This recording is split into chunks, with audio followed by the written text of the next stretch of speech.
मनुष्य का स्वभाव होता है सदैव वही बोलना चाहता है, कभी किसी की सुनना नहीं चाहता।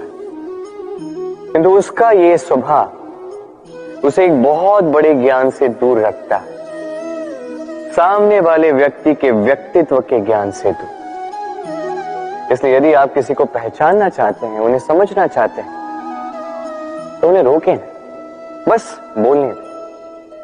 क्योंकि व्यक्ति का व्यक्तित्व होता है उसके शब्दों में और उसका वास्तविक रूप छिपा होता है उसकी बोली के पीछे।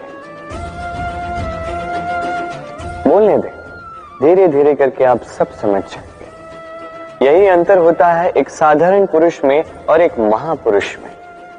एक किसी को बोलने नहीं देता और एक सबकी सुनता। तो चयन आपका होगा, आप साधारण बनना चाहते हैं या असाधारण, क्योंकि ये भविष्य आप ही का है। राधे राधे। भाग्य और कर्म, दो ऐसे शब्द जिनसे संसार घिरा है।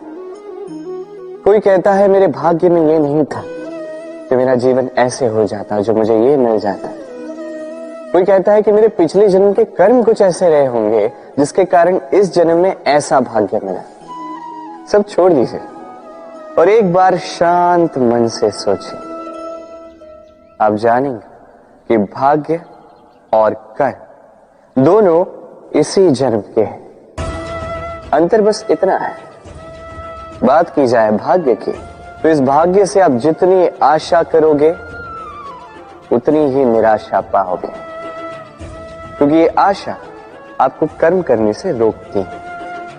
यदि बात की जाए कर्मों की, तो अपने कर्मों पर जितना विश्वास रखोगे उतना ही सफलता को अपने पास पाओगे। एक बात स्मरण रखिएगा, भाग्य आपके कर्म निश्चित नहीं करता, किंतु आपके कर्म ये आपका भाग्य अवश्य निश्चित करते हैं।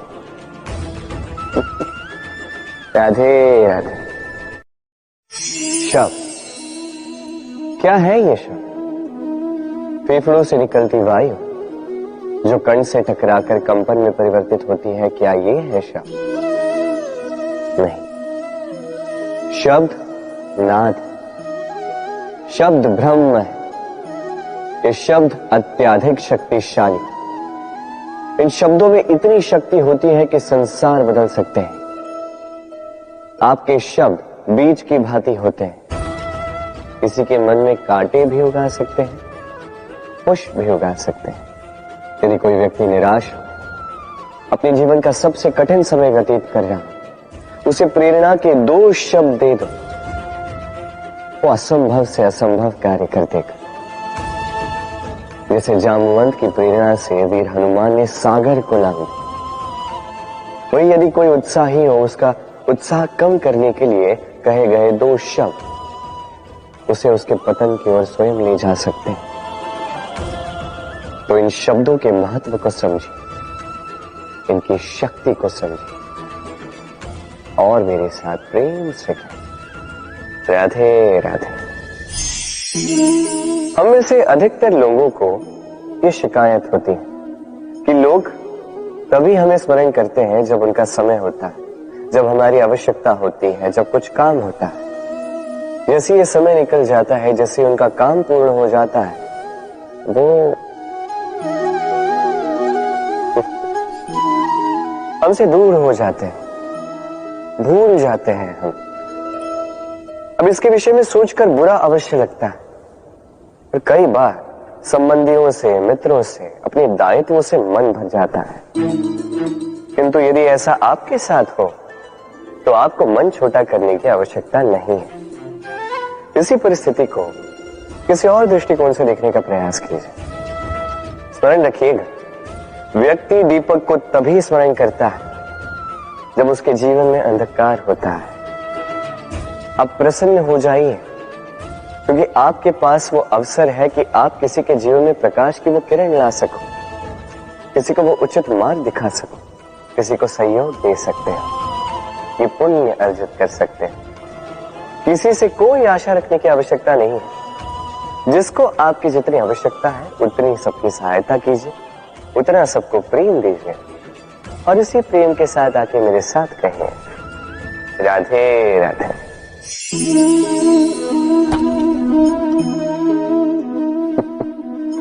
क्या आपने कभी किसी वृक्ष पर पत्थर फेंके हैं? आज नहीं तो बालपन में कहीं कभी न कभी तो फेंके ही होंगे। आज भी बालक यही करते हैं।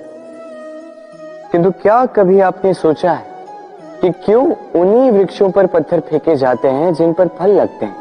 कोई साधारण या फलहीन वृक्ष हो तो उस पर इतने पत्थर नहीं फेंके जाते। कारण सरल है, हमें खाने होते हैं फल।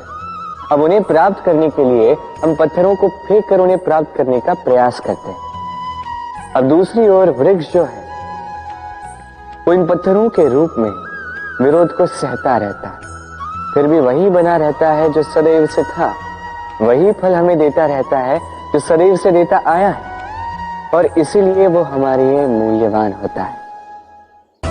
स्मरण रखिएगा, ऐसे ही जीवन में आपके कई लोग आएंगे या कदाचित अभी होंगे भी जो आपका विरोध करते हैं, जो आपके जीवन में संकट लाते हैं, आप पर आरोप लगाते हैं, किंतु आपका ध्यान वहां पर नहीं होना चाहिए। क्योंकि एक महत्वपूर्ण बात है जो आपको स्मरण रखनी है। उन्हीं वृक्षों पर पत्थर फेंके जाते हैं जिन पर फल लगते हैं, जो मूल्यवान होते हैं। राधे राधे। अब इसे देख रहे हैं? अब सोच रहे होंगे कि ये इतना कैसे उलझ गया। वो इसलिए क्योंकि मैं इस धागे को अच्छे से समेट कर नहीं रख पाया। फिर इसके दो छोर आपस में उलझे, उलझते गए उलझते गए उलझते गए, और फिर देखिए एक ऐसी गुत्थी बन चुकी है कि मैं समझ नहीं पा रहा हूं कि इसे सुलझाऊं कैसे। स्मरण रखिएगा, इस लंबे धागे को यदि अच्छे से समेट कर नहीं रखोगे तो वो उलझ जाएगा। अब इसी प्रकार हमारे जीवन में होती है हमारी जीवा, हमारी वाणी। यदि इस लंबी जीवा को आप समेट कर नहीं रखोगे तो केवल कष्ट पाओगे। अपनी वाणी, इस पर नियंत्रण रखो, सदैव लाभ पाओगे। तो आइए मेरे साथ प्रेम से कहिए राधे राधे। इसे देख रहे हैं? आप तो जानते ही होंगे ये क्या है। ये बड़ी ही विचित्र वस्तु है। ये है कोयला। मैं इसे विचित्र इसलिए कह रहा हूं, सोच के देखिए, यदि ये गर्म हो और आप इसे पकड़ लो तो ये आपके हाथ जला देगा। यदि ये ठंडा हो और आप इसे पकड़ लो तो ये आपके हाथ पर कालिख लगा देगा। अर्थात कोई भी परिस्थिति हो, ये किसी भी रूप में हो, चाहे गर्म हो चाहे ठंडा हो, ये किसी न किसी रूप में आपको हानि अवश्य पहुंचाएगा। इसी प्रकार होते हैं बुरे लोग, बुरी संगत, कोयले की भांति। चाहे आप कुछ ना भी करें, चाहे कुछ भी हो, तभी यदि आपके समीप रहे तो किसी न किसी रूप में कहीं न कहीं से आपको हानि पहुंचेगी ही पहुंचेगी। इसलिए अपने जीवन में सदैव इस संगत का चयन सोच समझ कर कीजिएगा।